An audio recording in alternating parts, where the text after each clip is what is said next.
ஒரு வீதி வழியே கீரை விற்று கொண்டு செல்கிறாள் ஒரு பெண். வீட்டு வாசலில் மகனோடு அமர்ந்திருந்த தாய் கீரை வாங்க அவளை கூப்பிடுகிறாள். ஒரு கட்டு கீரை என்ன விலை? ஓரணாம்மா. ஓரணாவா? கட்டுக்கு அரையணாதான் தருவேன். சரினா 4 கட்டு கொடுத்துட்டு போ. இல்லம்மா வராதும்மா. பேரம் பேசுகிறாள் அந்தத் தாய்.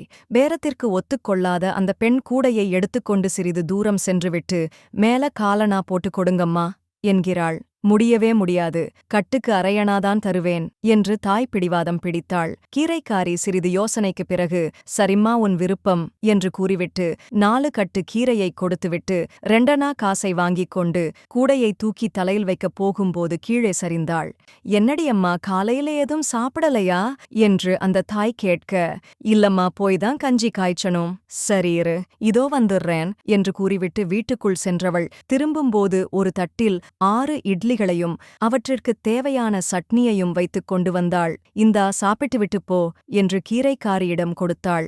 அவளும் சாப்பிட்டு சென்றாள். எல்லாவற்றையும் பார்த்து கொண்டிருந்த அந்த தாயின் மகன், எம்மா, அரையணாவுக்கு பேரம் பேசுனீங்க. ஒரு இட்லி அரையணான்னு வச்சுக்கிட்டா கூட 6 இட்லிக்கு 2 அரையணா வருது இல்லையாம்மா என்று கேட்க அதற்கு அந்த தாய், வியாபாரத்துல தர்மம் பார்க்கக்கூடாது, தர்மத்துல வியாபாரம் பார்க்கக்கூடாதுப்பா என்று நெத்தியடியாக கூறினாள்.